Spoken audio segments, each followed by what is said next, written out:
Olivia Garcia was 21 years old, and she'd been sold 3 times in her life. The first time, she didn't know it was happening.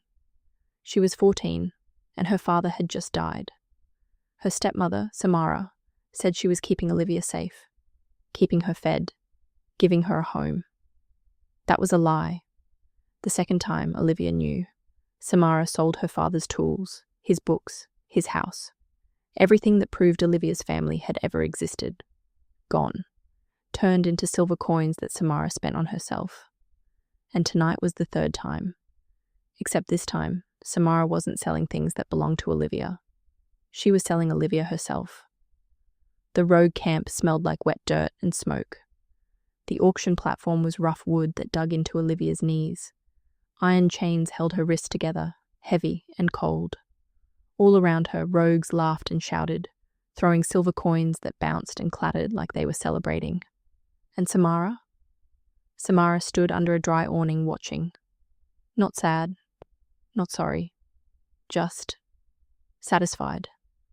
Like she'd finally figured out what Olivia was worth. The storm had stopped a few minutes ago. The rain had quit. Even the thunder seemed to be holding its breath. Olivia knelt on the platform with her hands chained in front of her. The iron collar around her neck was heavy. It made her feel like an animal, like something owned. She hated it.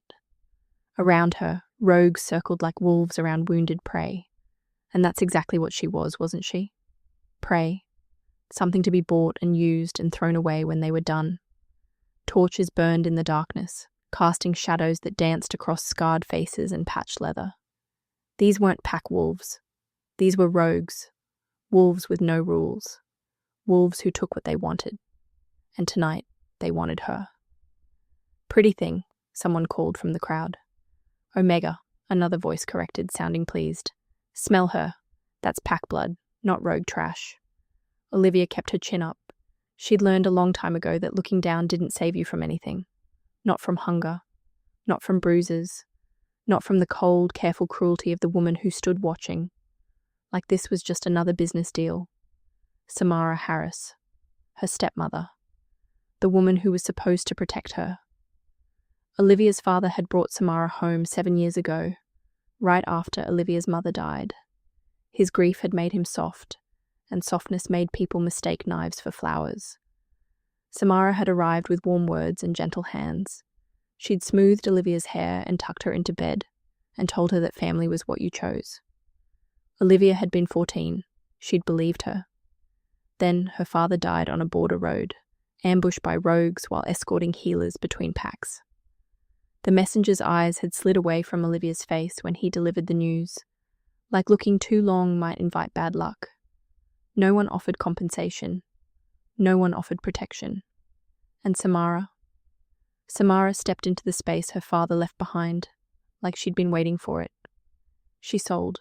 His tools first, then the jewelry, then the house. By the time Olivia understood she was next, it was too late. Samara didn't beat her. Not with fists. Not where bruises could be seen. Samara preferred hunger and isolation. Preferred the slow chipping away of dignity until a person started offering pieces of themselves just to feel useful again.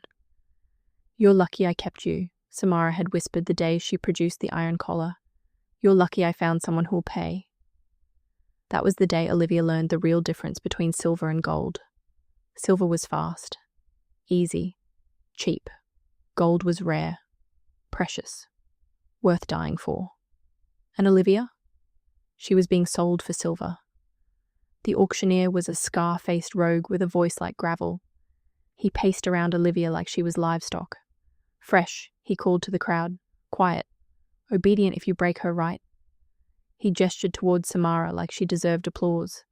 Taken from pack territory with clean hands, courtesy of a respectable lady. Samara tipped her head. The gesture was small, elegant, almost noble. Olivia's stomach turned. A rogue shoved Olivia's shoulder, forcing her to face the crowd. Lightning flashed in the distance, turning every raindrop still clinging to the trees into needles of light. For a heartbeat, Olivia saw them clearly. Men with hungry eyes, wolves in human skin, bidders who spoke in amounts, not names. 50 silver, someone shouted. 80. 100. Silver coins flew through the air. They arced high, glittering in the torchlight, before raining down around Olivia's knees. The sound was worse than the shouting. Clang, clang, clang. It meant agreement. It meant ownership. Olivia's wolf, small and bruised by years of fear, curled tight inside her chest. She felt it whimper when a new scent hit her. Rot and smoke and blood. Erik Cooper stepped forward from the crowd. He didn't wear a hood. He didn't need one. Everyone made room for him like the air itself understood who was dangerous. Erik was tall, broad-shouldered. His face was scarred, but not ugly. His eyes were the kind of cold that didn't need to threaten. You just knew. He smiled. It was polite. His eyes were not. 200 silver, he said calmly, like he was bidding on a horse. The crowd hissed and muttered. Even rogues respected numbers that big. Olivia stared at the ground. She didn't want to see Samara's face. Didn't want to watch her stepmother become pleased. But she could feel it. The satisfaction rolling off Samara like heat from a fire. Erik stepped closer to the platform, close enough that Olivia could smell him. Leather and steel and something else. Something that made her wolf press flat against her ribs, trying to hide. 300, Erik said, his voice cutting through the murmurs. The crowd went quiet. 300 silver was more than most rogues saw in a year. It was a fortune. A statement. The auctioneer grinned. 300 silver. Do I hear 500? Erik didn't raise his voice. He didn't have to. The crowd erupted. Some rogues laughed, others cursed. A few looked angry, like Erik had broken some unspoken rule by bidding so high. But no one argued. 500 silver. That was the kind of money that ended auctions. The auctioneer looked around, waiting for someone, anyone to counter. But the crowd had gone still, watchful. It was decided. Olivia felt it in her bones, the way the energy shifted, the way the rogues stopped shouting and started staring at her like she already belonged to Erik Cooper. Her hands shook. The chains rattled. She wanted to scream, wanted to fight, wanted to do something other than kneel here while her stepmother sold her like meat. But what could she do? She was one Omega, alone, unarmed, surrounded by rogues who would kill her if she tried to run. Erik smiled at her. It wasn't kind. Smart girl, he said quietly. You know when you're beaten. Olivia lifted her chin, looked him dead in the eye. I'm not beaten, she said. Her voice was rough from the collar pressing against her throat, but it was steady. I'm just waiting. Erik's smile faltered, just for a second. Then he laughed. Waiting for what, little Omega? Olivia didn't answer, because the forest had gone quiet. Not the normal kind of quiet, the unnatural kind. The kind that made every wolf in the camp turn their head toward the ridge path. Even the torches seemed to stop flickering. And then Olivia heard it. Footsteps. Slow. Heavy. Unhurried. Someone was coming. The crowd parted like water, rogues pressing back against the trees, their faces suddenly uncertain. A figure emerged from the shadows at the edge of the camp, tall, broad-shouldered, wrapped in a black cloak that seemed to drink the firelight, and on his head, a crown of dark metal, sharp, unforgiving. Olivia's heart slammed against her ribs. The Alpha King. He stepped into the torchlight, and his eyes, bright, merciless gold, locked onto hers, and something inside Olivia's chest pulled tight, like a thread had just been tied between them, like her wolf had just woken up. The Alpha King didn't walk like other men. He moved like the world would wait for him, like time itself bent around his presence. Behind him came wolves. Not rogues. These were soldiers. Royal guards in white cloaks, their faces hard, weapons at their sides. They formed a wall at his back, and the rogue camp's torches seemed to bend away from them. The crowd pressed backward. Some rogues shifted nervously. Others dropped their eyes. No one spoke. The king stopped at the edge of the platform. He was tall enough that even standing below, he could look Olivia in the eye without tilting his head. And he did. He looked at her. Not at the chains. Not at the collar. Not at the dirt on her clothes or the blood on her knees from kneeling on rough wood. At her. Olivia's breath caught. His eyes were gold, bright and sharp and wrong in the way that ancient things were wrong. The kind of colour you didn't see in normal. Wolves. The kind of colour legends talked about. And they were locked on her face like she was the only person in the camp. Her wolf stirred. Not afraid this time. Curious. Awake. The king's gaze dropped briefly to her wrists, to the place where the iron chains bit into her skin. He went very still. Olivia followed his stare and saw what he was looking at. The mark. She'd always had it. A faint ring of pale pigment on the inside of her left wrist, almost metallic against her skin. It looked like someone had stamped a halo beneath the surface. Most people didn't notice it. Or if they did, they assumed it was a birthmark. But the king noticed. His jaw tightened. Something sharp and dangerous flickered across his face. Aureate, he murmured. So quiet only Olivia heard. She didn't know what that meant. Samara stepped forward, her voice too sweet. Your Majesty, this is no place for silence. One word, not loud, not shouted. It landed like a stone dropped into water. Samara froze mid-step. Her mouth closed. Her face went pale. The king didn't even look at her. The auctioneer, the scar-faced rogue who'd been pacing around Olivia like she was livestock, cleared his throat. He was trying to sound confident, trying to maintain control. Your Majesty, he said, forcing a grin.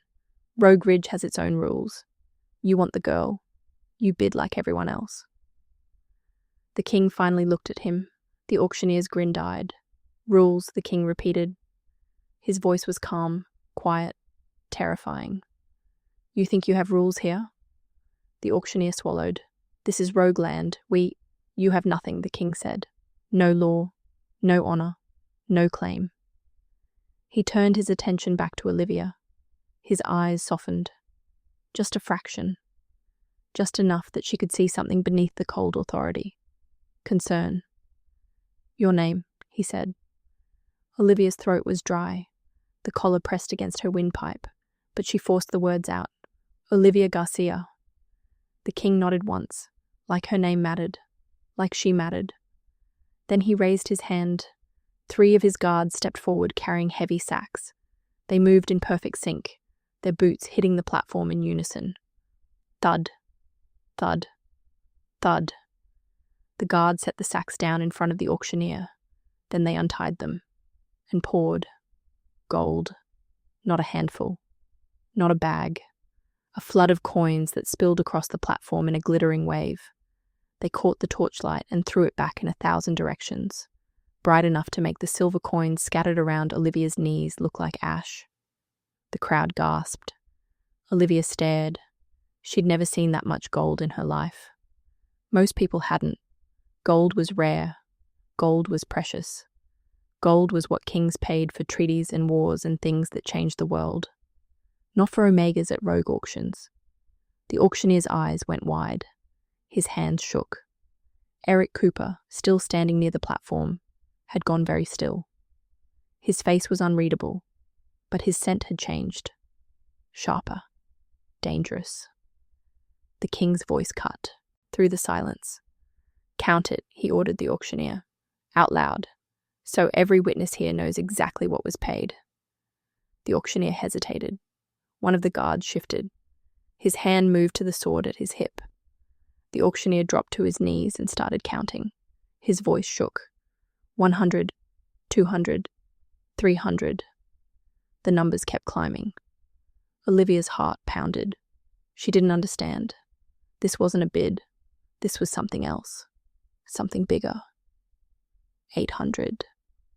900. The crowd was silent now, watching, waiting. 1,000.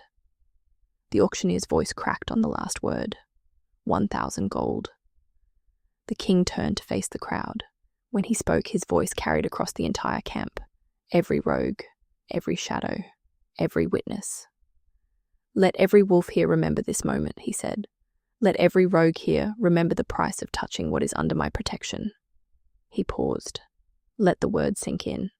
This Omega is not purchased property. She is not goods. She is not for sale. His eyes swept across the crowd, gold and merciless. She is removed from trade.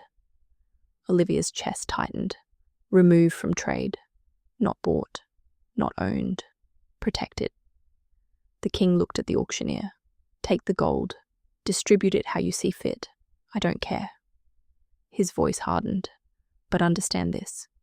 If anyone here touches her, if anyone pursues her, if anyone so much as speaks her name with intent to harm." He let the threat hang. The auctioneer nodded frantically. "Understood, Your Majesty. Understood." The king turned back to Olivia, and then he did something she didn't expect. He knelt, slowly, deliberately, until he was at her level, eye to eye. "Olivia Garcia," he said quietly, gently, "do you know what you are to me?" Olivia's throat closed. She shook her head. The king's expression shifted. Something raw and honest broke through the cold authority. "You're my mate," he said. The words hit Olivia like lightning. Mate. No, that wasn't possible. Mates were for people with packs. Mates were for chosen women, for important women, not for unwanted Omegas sold at rogue auctions. But her body knew before her mind could deny it. The thread she'd felt when he first arrived, the pull in her chest, suddenly flared, hot and bright and undeniable. The mate bond. It wrapped around her ribs like a living thing. It reached for him. It recognized him. Olivia gasped. Her hands jerked against the chains. The king saw it, saw the moment the bond hit her. "You feel it," he said. Not a question, a confirmation. Olivia couldn't speak, couldn't breathe. Her wolf was awake now, fully awake, and it was reaching for him like he was home, like he was safety, like he was everything. But that didn't make sense. She didn't know him. She'd never seen him before tonight. How could her body know something her mind didn't? The king reached for her chains, then stopped. His hand hovered near the iron, close enough to feel the heat of his skin. But he didn't touch. He was waiting, asking permission without words. Olivia stared at him, at this man, this king, who'd just thrown 1,000 gold at rogues and called her his mate in front of everyone. This powerful, dangerous, impossible man who was kneeling in the dirt, waiting for her to say yes. "Why?" Olivia whispered. Her voice broke on the word. "Why would you do this?" The king's eyes softened. "Because you're mine," he said simply. "And I protect what's mine." The bond pulled tighter, and Olivia realized with sudden, terrifying clarity that her life had just changed forever. If you're enjoying this story, do me a huge favor by hitting that like button right now. It helps us reach more people who love these Alpha King and Omega stories. And if you're really feeling it, share this with someone who needs a good werewolf romance today. Let's boost this together, thank you. Now, back to Olivia, because what happens next will test whether the king's promises are real, or just another way to own her. The king's hand was still hovering near Olivia's chains, waiting. She could feel the heat of his skin, could smell him, rain and cedar, and something wild that made her wolf press forward, curious. But he didn't touch. He was waiting for permission. Olivia didn't understand it. Didn't understand why a king would kneel in the dirt and wait for an Omega to decide anything. But she nodded, just once. The king's fingers closed around the chains. Not her wrists, not her skin, just the iron. He pulled. The metal shrieked, then snapped. The chains fell away from Olivia's wrists, clattering to the platform. The sound echoed across the silent camp. Olivia's hands were free. She stared at them, at the red marks where the iron had bitten into her skin, at the pale mark on her left wrist, the aureate that the king had noticed. Her hands were shaking. The king stood, offering his hand to help her up. Olivia didn't take it. She pushed herself to her feet on her own, her legs unsteady after kneeling for so long. The iron collar was still around her neck, heavy and cold. The king saw it. His jaw tightened. "That too," he said quietly. One of the guards stepped forward with a tool, something designed to break locks. He moved toward Olivia carefully, like she might bolt. "Hold still," the guard murmured. "This won't hurt." The lock clicked. The collar fell away. Olivia gasped. The weight was gone. For the first time in days, she could breathe without iron pressing against her throat. She touched her neck. The skin was raw where the collar had rubbed, but she was free. Erik Cooper's voice cut through the moment like a blade. "Protection," he said, stepping forward. His tone was casual, but his eyes were sharp. "Or ownership?" The crowd shifted. Rogues who'd been silent suddenly found their voices again, murmuring. Erik smiled. It didn't reach his eyes. "Because from where I'm standing, Your Majesty, it looks like you just bought yourself an Omega." He gestured at the gold, still scattered across the platform. "Paid a king's ransom for her even. So what's the difference between you and me?" The king turned to face Erik, slowly, like a wolf deciding whether prey was worth the effort. "The difference," the king said, his voice cold, "is that I don't buy people." Erik raised an eyebrow. "No? Then what do you call that?" He pointed at the gold.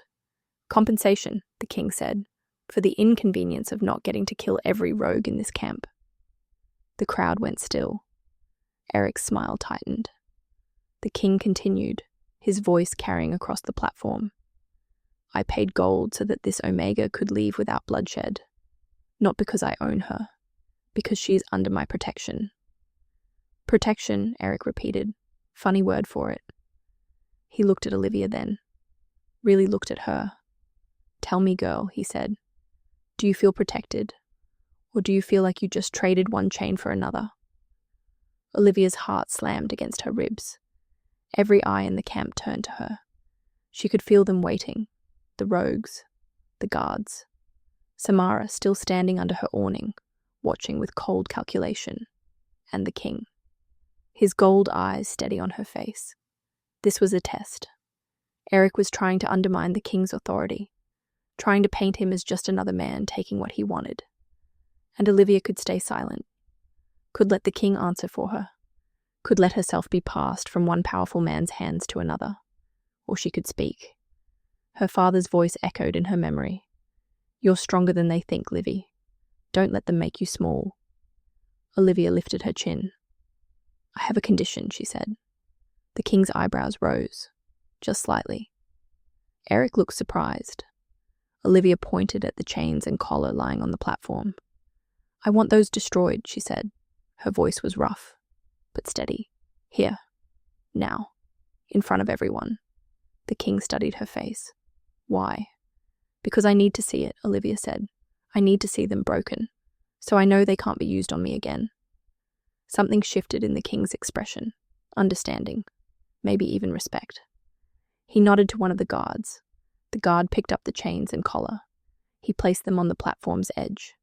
Then he drew his sword and brought it down. Once. Twice. 3 times. The iron shattered. Pieces scattered across the wood, broken and useless. Olivia felt something loosen in her chest, but she wasn't done. She turned to the king, met his eyes. "I have another condition," she said. The crowd murmured. Even the guards looked surprised. The king's expression didn't change. "Name it." "Say it out loud," Olivia said, "so everyone here can witness. Say that I'm a guest, not a captive, not property, a guest under your protection." She paused. Her heart was pounding so hard she could hear it. "And say that I can refuse the bond," she added quietly, "that I have a choice." The silence that followed was absolute. Samara made a small sound, half shock, half outrage. Erik's eyes narrowed. The king looked at Olivia for a long moment. His expression was unreadable. Then he turned to face the crowd. "Hear me," he said. His voice carried like thunder. "Olivia Garcia is not my property. She is not a captive. She is a guest under my protection, She travels with me by her own choice. He paused. Let the words settle. And the mate bond, he continued, is hers to accept or refuse. I will not force it. I will not pressure it. Her choice is sacred. The crowd erupted into whispers. Olivia's breath shook. He'd said it. In front of everyone. He'd given her power over her own life. Erik's face darkened. You'd let your mate refuse you? Yes, the king said simply. He looked at Olivia. Because anything else would be ownership. And I meant what I said. He offered his hand again. This time, Olivia took it. His skin was warm, calloused. His fingers closed gently around hers. The mate bond flared between them, bright and hot. But it didn't feel like a chain. It felt like a question. One of the guards approached the king, his expression urgent. Your Majesty, he said quietly, we need to move. Now. The king frowned. What is it? Scout just reported, the guard said. There's a pursuit team forming at the eastern ridge. 20 rogues, maybe more. Olivia's stomach dropped. The king's jaw tightened. Erik. The guard nodded. He slipped away during the exchange. He's rallying wolves who don't care about your gold. Erik wasn't letting this go. The king looked at Olivia. Can you run? Olivia's legs were shaky. Her wrists hurt. Her neck was raw. But she'd been running her whole life. Yes, she said. The king's hand tightened around hers. Then we go, he said. Now. The guards formed up around them, weapons drawn. And as they left the platform, Olivia looked back once. Samara stood under her awning, watching. Her face was pale, furious. Their eyes met, and Olivia smiled. Then she turned and ran into the forest with the Alpha King at her side, 20 rogues hunting them through the dark.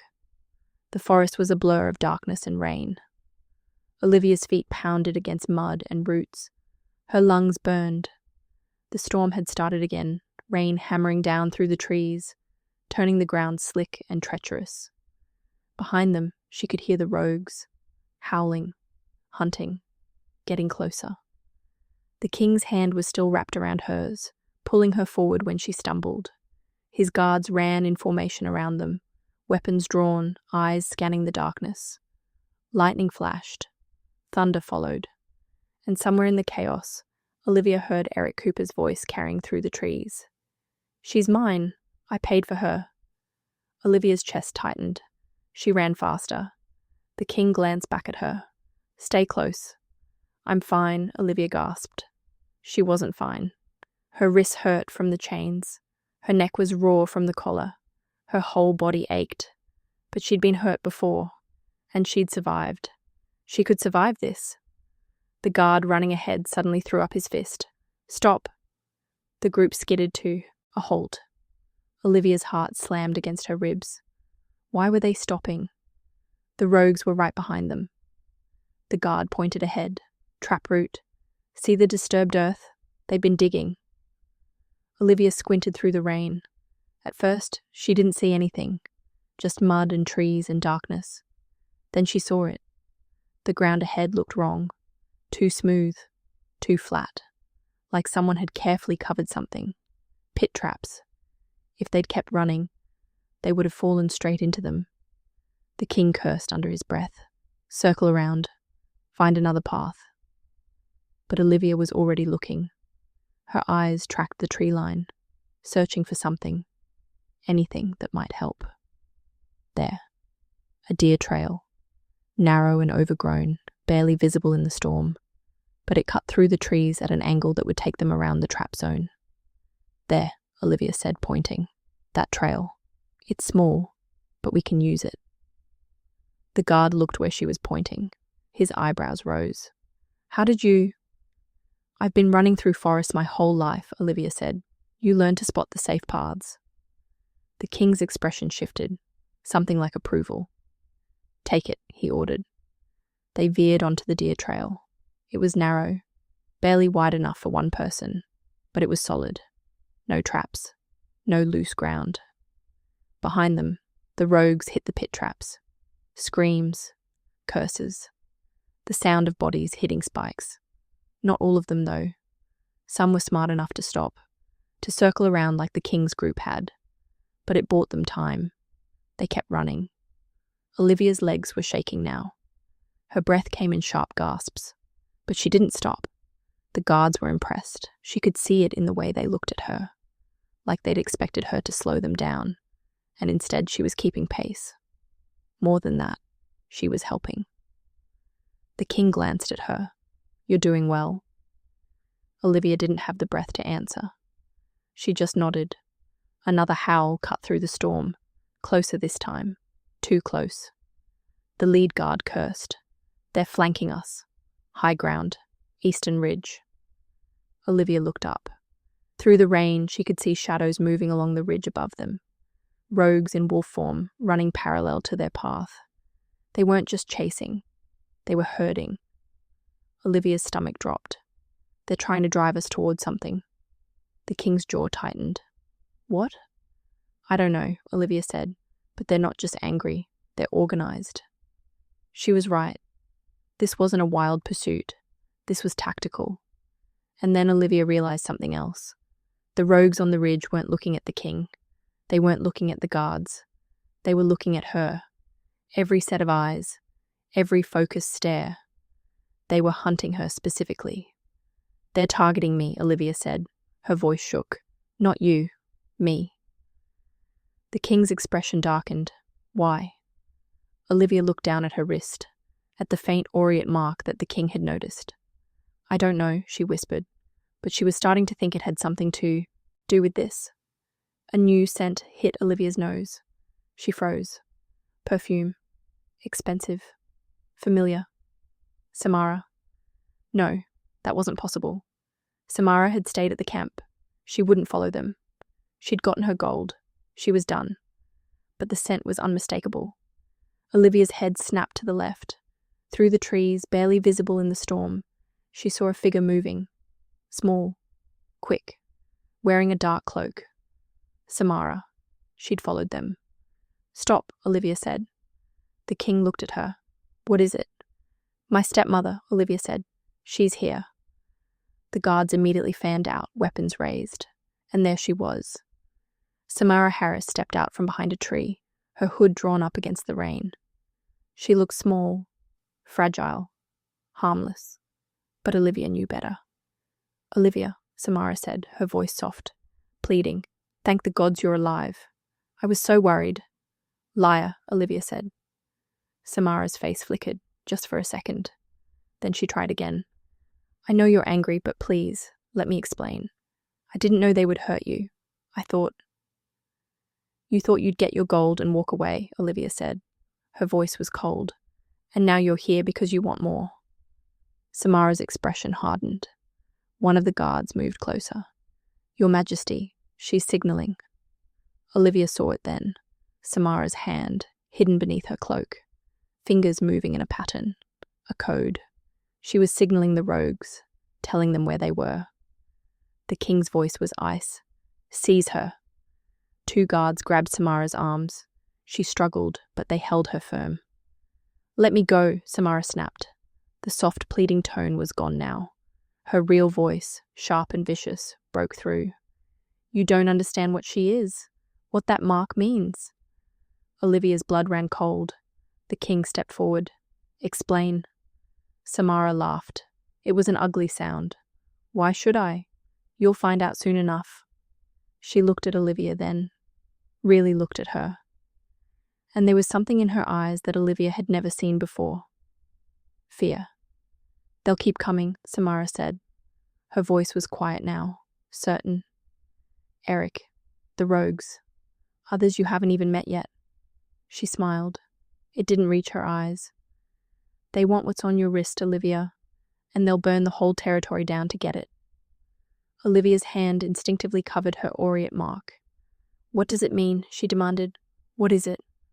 Samara's smile widened. "Ask your king," she said. "If he's so eager to protect you, let's see if he's willing to tell you the truth." The king's expression was unreadable, and behind them, the rogues' howls grew closer. They didn't stop running until they reached a stone shelter built into the side of a cliff. It was small, old, but it was dry. and it had only one entrance that could be defended. The guards pushed Samara inside and forced her to sit. Her hands were bound behind her back with iron, the same kind of chains she'd put on Olivia. Olivia thought there was justice in that. The king stationed guards at the entrance. Then he turned to Samara, his gold eyes cold. "Talk," he said. Samara lifted her chin. Even bound and caught, she was trying to maintain her dignity. "I don't know what you—" "The mark," the king interrupted. "You knew about it. You said the rogues want it. Explain." Samara's jaw tightened. Olivia stepped forward. Her hands were shaking, but her voice was steady. "When did you notice it?" Samara's eyes flicked to Olivia. Something ugly crossed her face.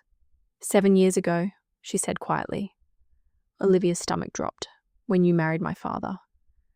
"Before that," Samara corrected. "The first time I met you, you were wearing a short-sleeved dress. I saw the mark on your wrist. I didn't think anything of it at first, just a birthmark." She paused, her bound hands clenched into fists. "But then I started noticing things," Samara continued. "The way healers looked at you. The way older wolves would stare at your wrist and then look away quickly, like they'd seen something they shouldn't have." Olivia's chest tightened. She'd never noticed that. Had people been watching her all along? "So I started asking questions," Samara said, quietly, carefully, "and I found stories. Old stories about marks like yours. Marks that meant something." "What did they mean?" the king asked.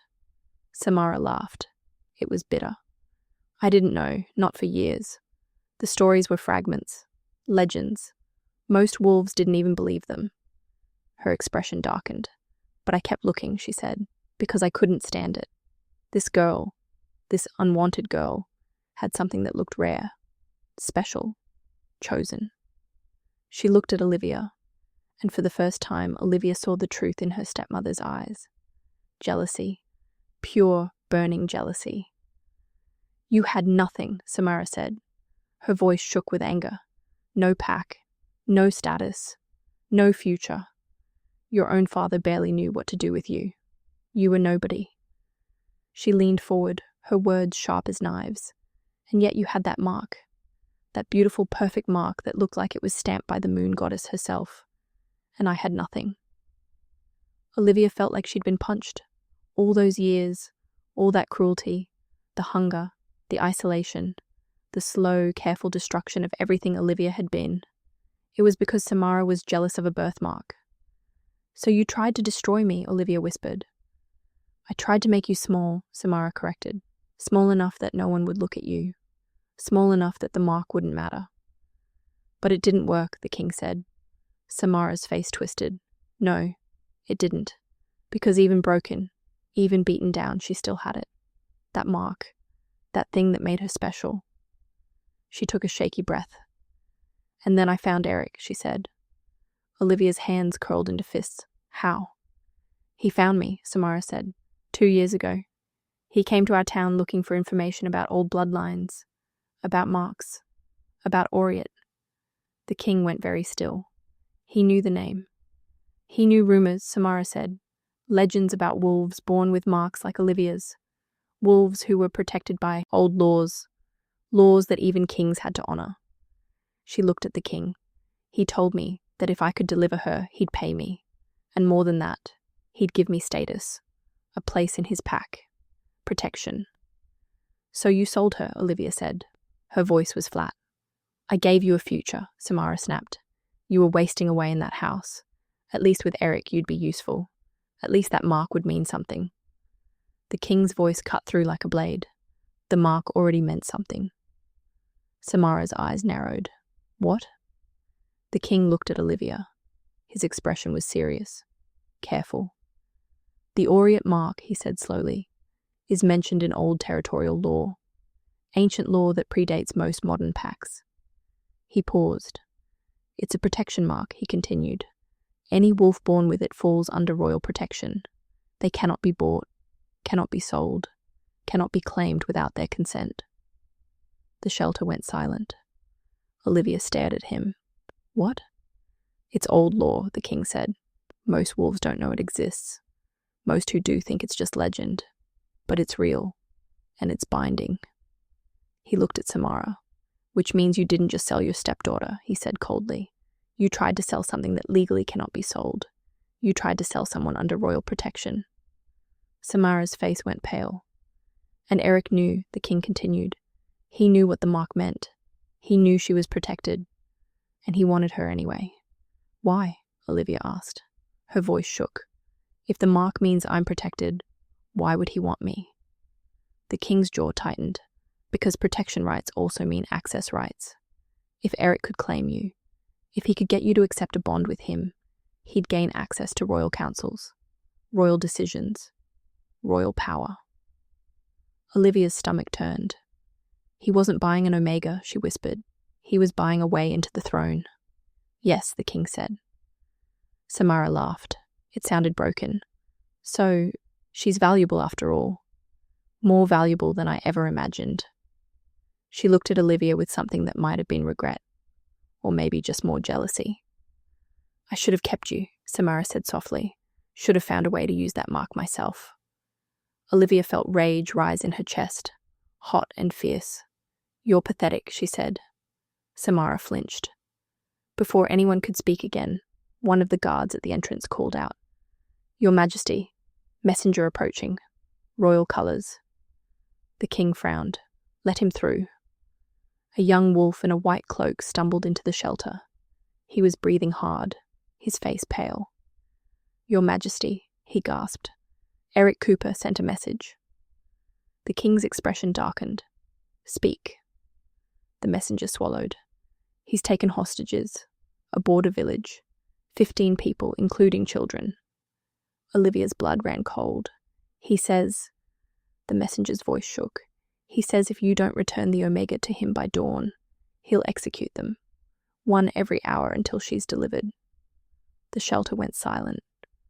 Olivia felt like the ground had dropped out from under her. 15 people. Children. Because of her. Because of a mark on her wrist that she didn't ask for and didn't understand. The king's hands clenched into fists, and Olivia realized with horrible clarity that she had a choice to make. Her freedom, or their lives. They rode through the night. The king's guards had horses waiting at a rendezvous point. Real horses, not shifted wolves. Faster. Less tiring over long distances. Olivia rode in front of the king, his arms on either side of her, holding the reins. The mate bond hummed between them. Quiet but present. Like a heartbeat she could feel but couldn't see. She tried not to think about the hostages. Tried not to imagine children crying, families afraid, 15 people who would die because of her. Stop, the king said quietly. Olivia's head snapped up. What? Stop blaming yourself, he said. I can feel it through the bond, the guilt. Olivia's chest tightened. How can I not? They took those people because of me. They took those people because Erik Cooper is a monster, the king corrected. This is his choice, not yours. But it didn't feel that way. They reached the royal outpost just before dawn. It was a fortress built into the mountains. Stone walls, iron gates, guards everywhere. Safe. The king helped Olivia down from the horse. Her legs were shaky. She'd been awake for almost 2 days straight. Healers first, the king said. Then food. Then rest. Then we plan, Olivia added. The king looked at her. Something shifted in his expression. Yes. Then we plan. The healers were efficient. They checked Olivia's wrists where the chains had cut into her skin, her neck where the collar had rubbed it raw. They gave her salve for the bruises and tea for the exhaustion, and they examined her mark. The head healer was an older woman with silver hair and sharp eyes. She held Olivia's wrist gently, turning it to catch the light. Aureate, she murmured. I never thought I'd see one in my lifetime. What does it mean? Olivia asked. Really? The healer looked up. It means you're protected. By old law. Laws that even the king must honor. She paused. But it also means you're hunted, she said quietly. Because protection rights can be transferred through bonding.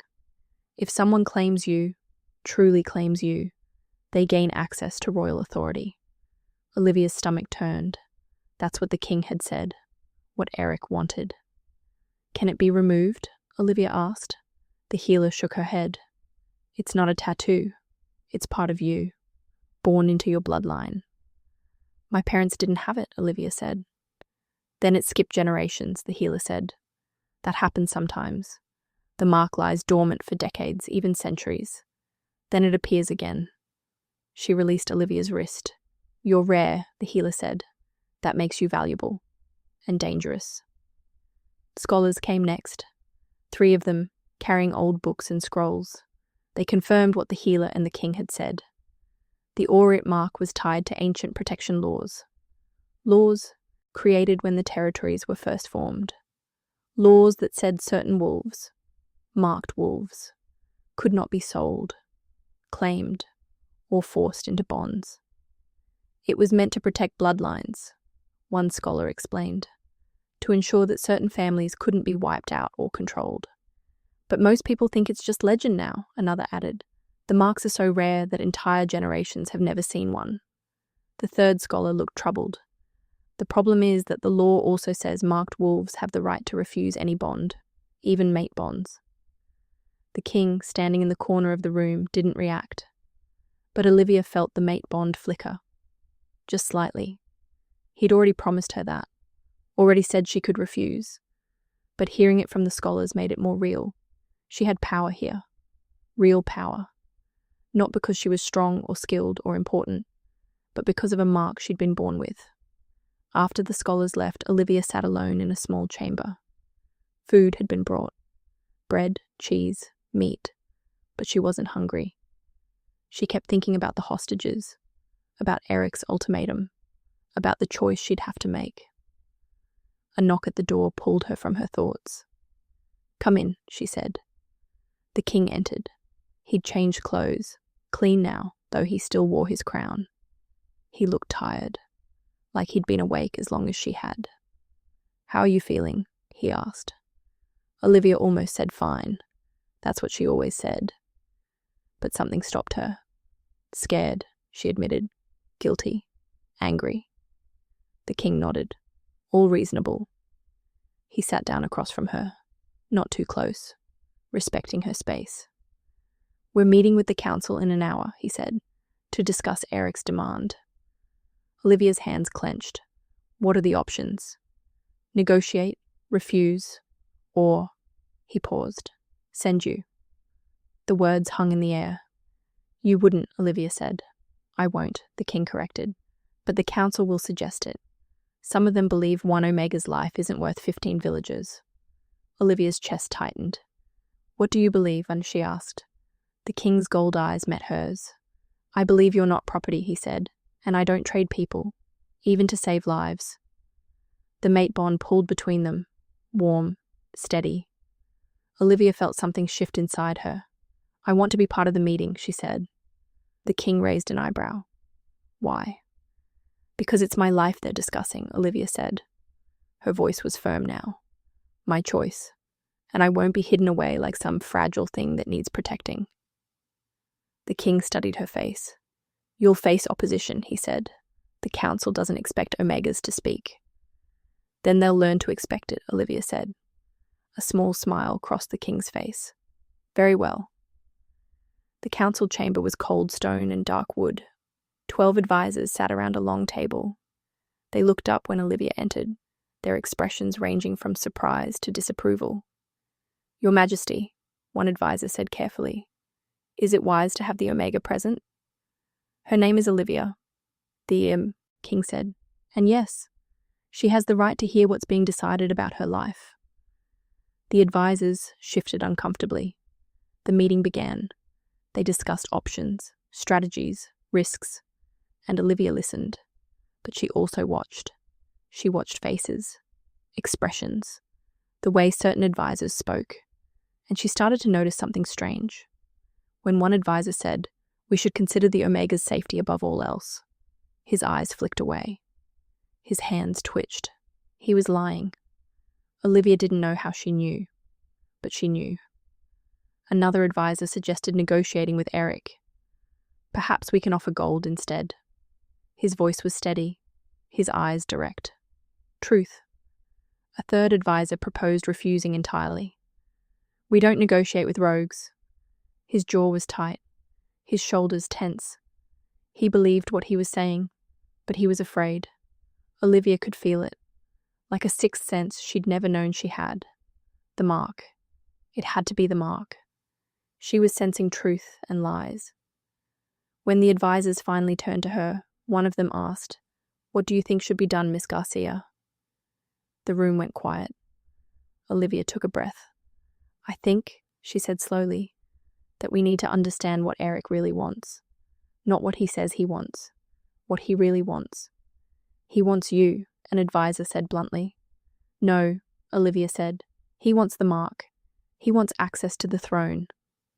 She looked at the king. "And I think the only way to stop him is to expose that," she said, publicly, in front of witnesses. The king leaned forward. "How?" Olivia's heart pounded. This was it. The choice. "I'll go to the parley," she said. The council erupted. "Absolutely not. Too dangerous. That's exactly what he wants." Olivia raised her voice. "On my conditions." The room quieted. "I'll go," Olivia continued, "but not as a prisoner, not as something being returned. I'll go as a witness, with the king, with guards, and I'll make Erik admit what he's really after." She looked around the table. If he admits he's hunting the Aureate Mark, he loses legitimacy with his own rogues. If he admits he wants access to the throne, he proves he's not just a rogue leader, he's a traitor to territorial law. One advisor shook his head. "And if he just takes you by force?" "Then you'll have justification for war," Olivia said simply, "and witnesses to prove it." The king was watching her, his expression unreadable. "It's a risk," he said quietly. "Everything is a risk," Olivia replied. "But hiding won't save those hostages, and it won't stop Erik from coming after me again." She met the king's eyes. "I won't be a thing that gets passed around," she said. "I'll be part of the solution, or I won't go at all." The silence stretched. Then the king nodded. "Very well," he said. "We attend the parley. Together." The council murmured, but no one argued. And Olivia realized something. She'd just changed the game. The council was divided. Half wanted war. The other half wanted compliance. "We can't let rogues make demands," one advisor argued. "If we give in now, every rogue pack in the territory will think they can take hostages and get what they want." "But 15 lives," another countered. 15 innocent people. We can't just let them die. They're using the Omega as leverage." "Her name is Olivia," the king said coldly. The advisor went quiet. Olivia sat at the table, listening. She'd been given a seat at the king's right hand, a position of honor that made some advisors uncomfortable. Good. Let them be uncomfortable. A messenger entered and handed the king a sealed letter. The king read it, his expression darkening. "Another message from Erik," he said. He read it aloud. "I paid good silver for the Omega. Your interference disrupted a legal transaction. Return what was purchased or the hostages die. These are rogue terms. Honor them." The room erupted. Legal transaction. He can't be serious. He's claiming ownership based on Samara's sale. Olivia's hands clenched. She understood what Erik was doing. He wasn't just demanding her return. He was using the language of purchase, of ownership. He was framing her as goods that had been bought and paid for. If the king returned her, it would legitimize that framing. It would make her property. But if the king refused, Erik would kill the hostages and blame him. It was a trap. A carefully worded trap. "This is extortion," Olivia said. The advisors turned to her. "He's not negotiating," she continued. "He's trying to force us into language that makes me property. If we respond to his rogue terms, we're agreeing that I can be bought and sold." One advisor frowned. "But he did pay silver?" "To rogues," Olivia interrupted. "Not to me. Not to anyone with legal authority over me. Samara had no right to sell me. The transaction was illegal from the start." The king's expression shifted. Understanding. "She's right," he said. "This isn't a negotiation. It's criminal extortion." He stood, addressing the council. We will not respond to Erik's terms, the king said. We will not validate his claim. We will not treat Olivia as property. He paused, letting the words settle. Instead, we frame this for what it is, a criminal holding hostages and demanding ransom. We attend the parley not to negotiate her return, but to expose his true objective. One advisor leaned forward. And what is his true objective? The Aureate Mark, Olivia said. He wants access to the throne. He wants power. She looked at the king. If we can make him admit that in front of witnesses, rogues included, we strip away his legitimacy. The king nodded slowly. Agreed. The next day was spent preparing. Olivia was given clothes suitable for a parley. Not Omega garments, not servant clothes. A dress of deep green, well made but practical, and a cloak with the royal crest embroidered on the shoulder. She was being presented as a guest under the king's protection, not as property, not as a prisoner. The symbolism mattered. Scholars brought her documents, copies of the old territorial laws regarding Aureate marks, proof that she could not be legally sold or claimed. Memorize the key passages, one scholar advised. If Erik challenges you, cite them word for word. It will undermine his position.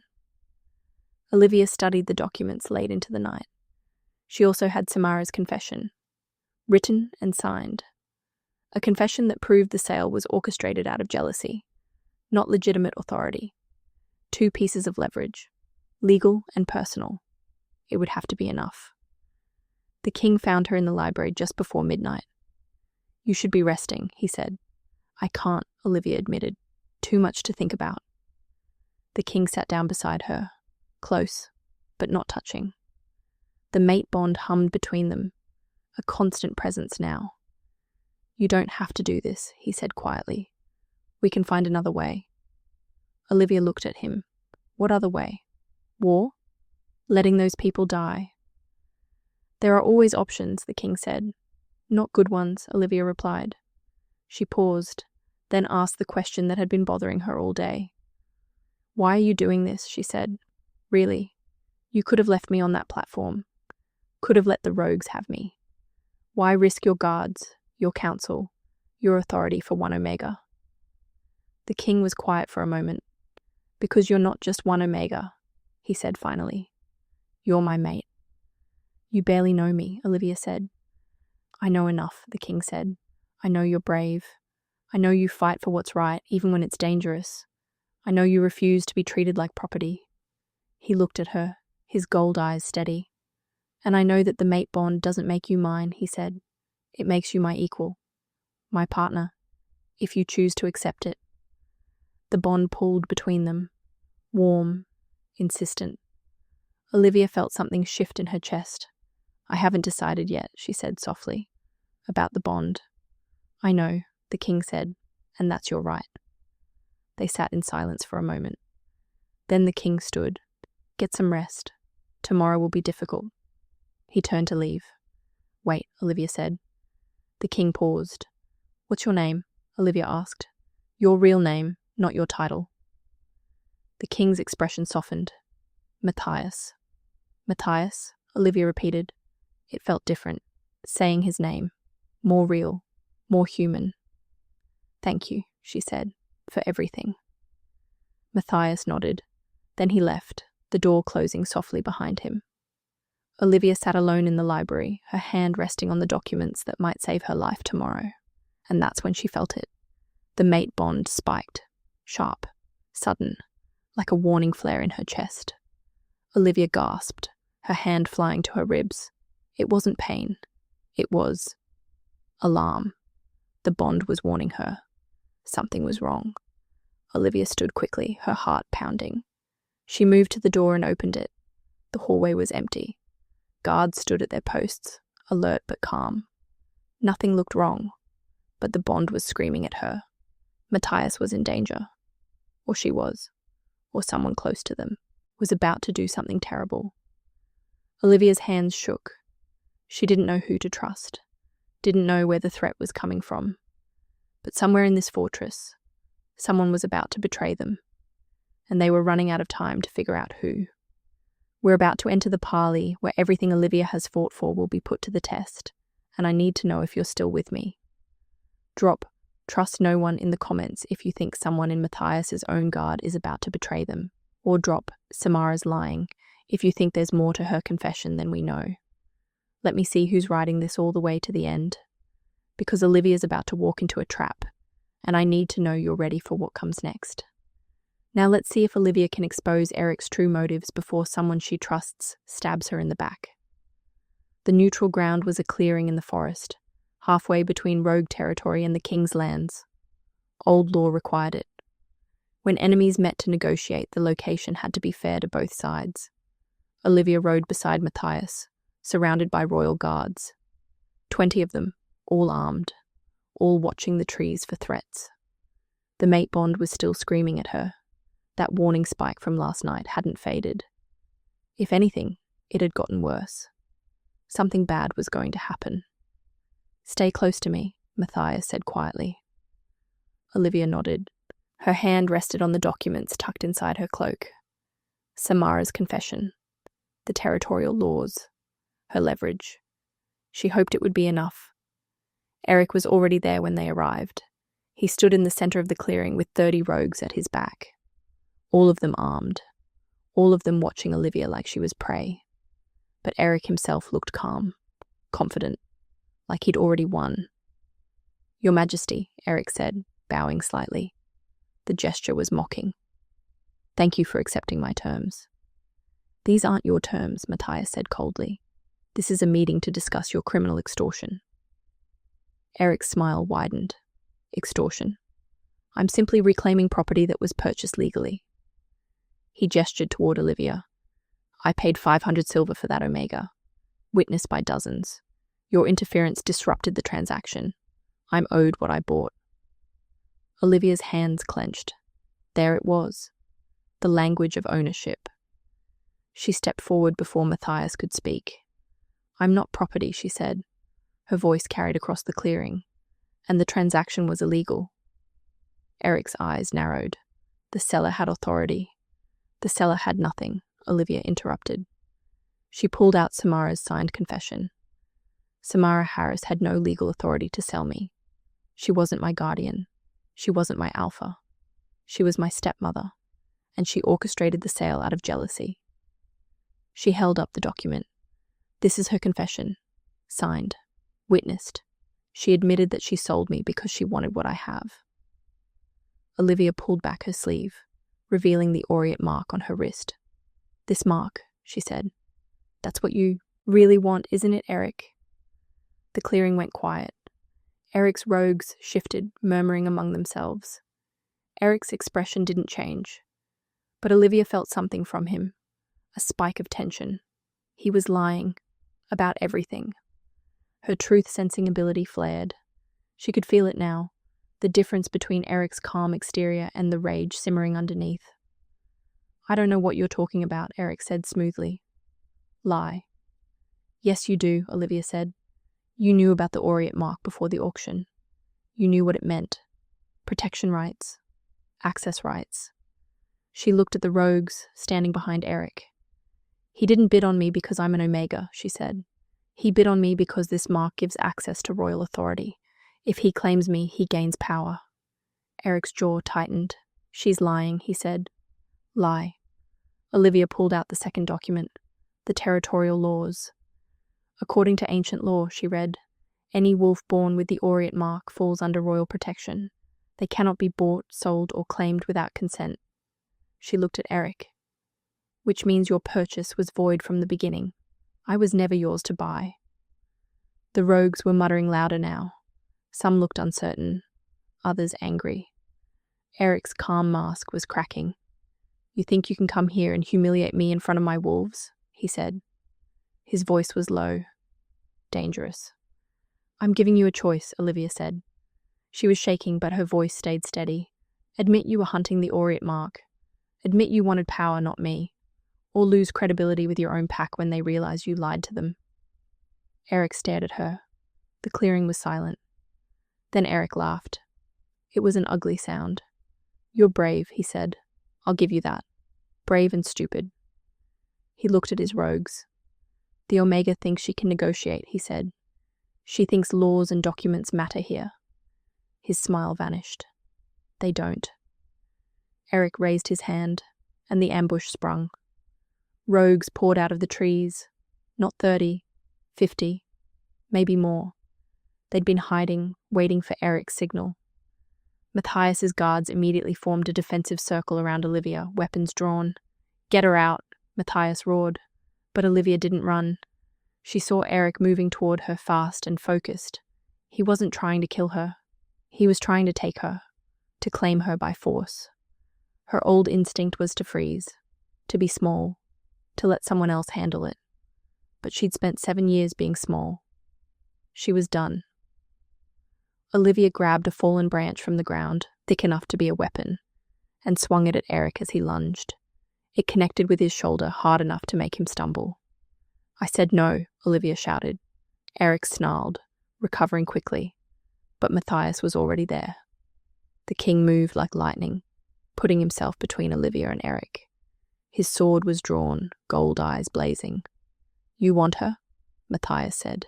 You go through me. Erik's eyes flicked between Matthias and Olivia. This isn't over, he growled. Then he shifted, mid-lunge, into his wolf form. Grey and scarred, teeth bared. He went for Olivia's throat. Matthias blocked him, their bodies colliding with brutal force. The guards were fighting too, steel against claws, shouts and snarls filling the clearing. Olivia stumbled backward, her heart pounding. She saw one of the royal guards, a young man with kind eyes who'd helped her onto her horse that morning, fighting off 2 rogues at once. He was protecting the path to Olivia, making sure no one got through.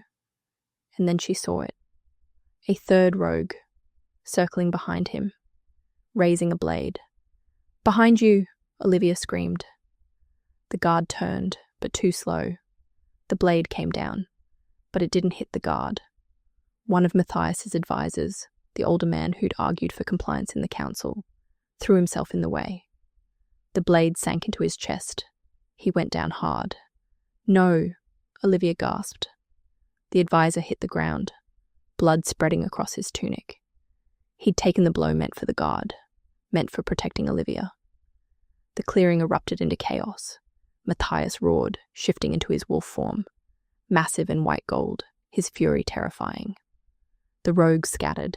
Erik retreated, his wolves following, and Olivia dropped to her knees beside the fallen advisor, her hands shaking. Stay with me, she begged. Please.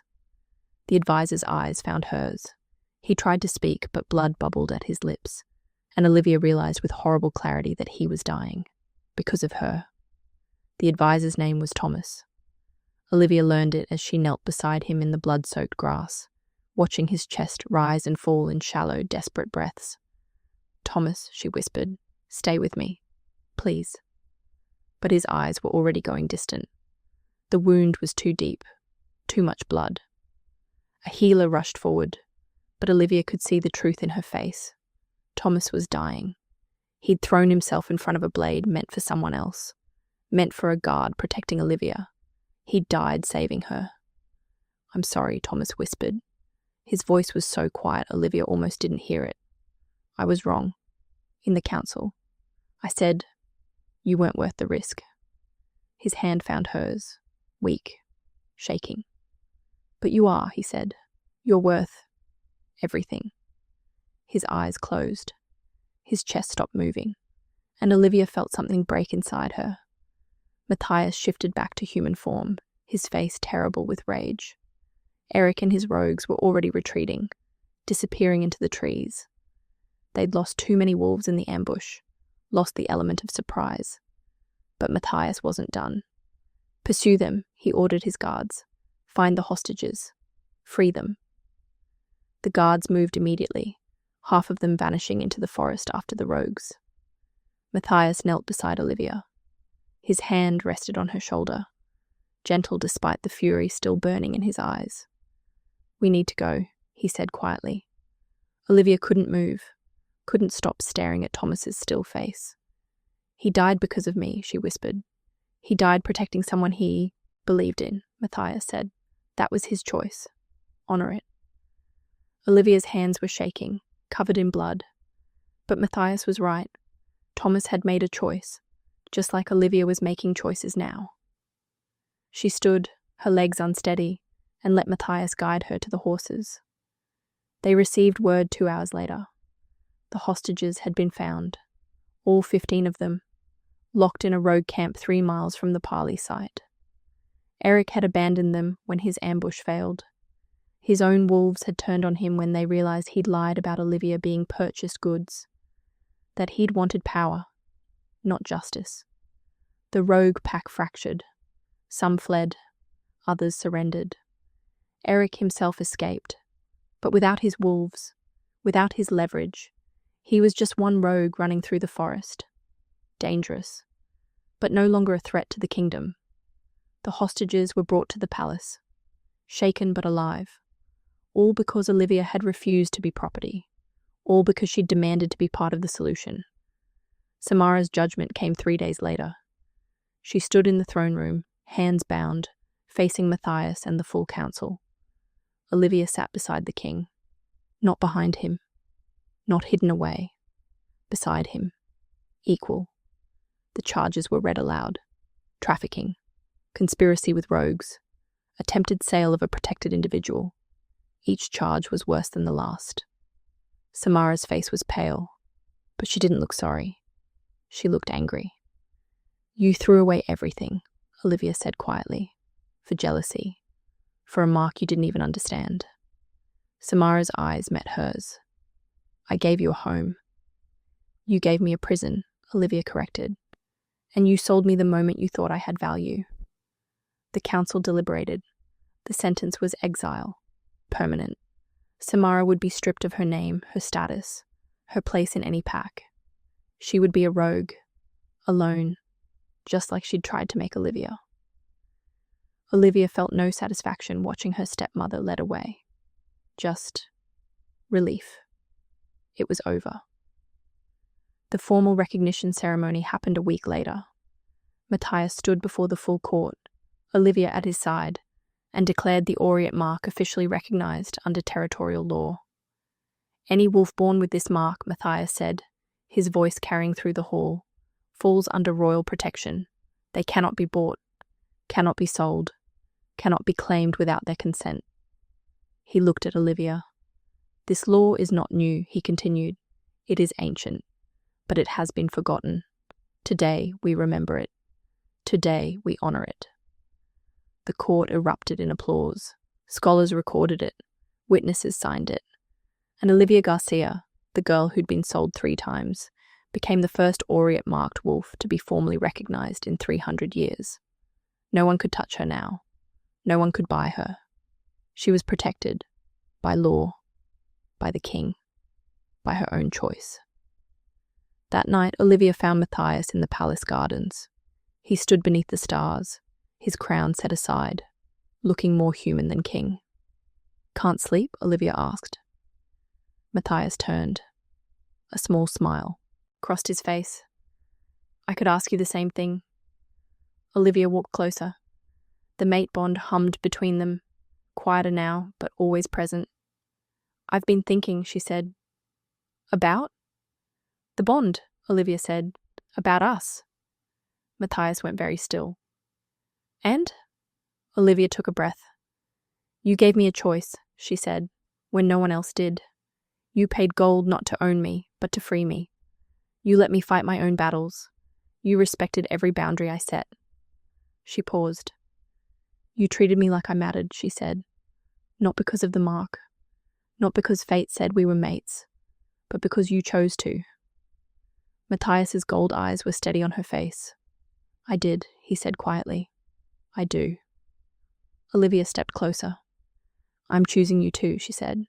Not because the bond demands it, not because I owe you, but because when I imagine my future, you're in it. The mate bond flared between them, bright, warm, right. I want to accept the bond, Olivia said, on my terms, as partners, as equals. Matthias's expression shifted. Relief, joy, something deeper. On your terms, he agreed, always. He reached for her hand, slowly, giving her time to pull away. She didn't. His fingers threaded through hers, and the bond settled into place. Not a chain, not a trap. A choice. A promise. "I don't know what the mark means yet," Olivia said. "I don't know why I have it or what it will bring." "We'll figure it out," Matthias said. "Together." Olivia smiled. For the first time in years, it felt real. "Together?" she repeated. 3 months later, Olivia stood in the council chamber, presenting research on the Aureate Mark to the gathered advisors. She'd been working with scholars for weeks, digging through old texts and forgotten histories. The mark was rare, ancient, tied to bloodlines that predated the current territories. But more than that, it was tied to balance. Wolves born with the mark had a gift for sensing truth and lies, for understanding when things were right or wrong, for maintaining fairness. They were meant to be protectors, advisors, voices of reason, not property, not prizes. Protectors. Olivia looked around the room at the faces watching her. Some were skeptical, others curious. But they were listening, because she'd earned the right to speak. Not because she was the king's mate, not because she had a rare mark, but because she'd proven herself, again and again. She was no longer the girl sold on a platform. She was Olivia Garcia, Luna to be, Aureate marked, protected and protecting. She was not for sale. She never would be again. Late that night, Olivia woke from a strange dream. In it, she'd seen other wolves, other people with marks like hers, scattered across the territories, hidden, hunted, alone. She looked at her wrist. The Aureate mark seemed to glow faintly in the moonlight, and she realized something. She wasn't the only one. There were others out there, others like her, and if Erik had hunted her for power, others would be hunted too. She couldn't save everyone, but maybe she could find them, protect them, give them the choice she'd fought so hard for. Olivia looked at Matthias sleeping beside her, his hand still holding hers even in sleep. She smiled. The first battle was over, but the real work was just beginning. So what did you think? Let me know in the comments. Would you have accepted the mate bond after everything Olivia went through, or would you have walked away? Do you think Matthias proved himself worthy, or should Olivia have demanded more before choosing him? And here's the big one. What do you think Olivia should do about the other Aureate-marked wolves out there? Hunt them down to protect them, or let them find their own path? If you loved Olivia's journey from Sold Omega to Luna with a voice, subscribe to this channel right now. We've got more Alpha Kings, rejected mates, powerful Omegas, and werewolf stories that'll keep you hooked for hours. Hit that notification bell so you never miss an upload. And if you're craving more stories like this, check out our playlist on Second Chance Mates or Rejected Luna Returns. Trust me, you won't regret it. Thank you so much for reading Olivia and Matthias' story. I'll see you in the next one. Stay strong, stay chosen, and remember, you're never for sale.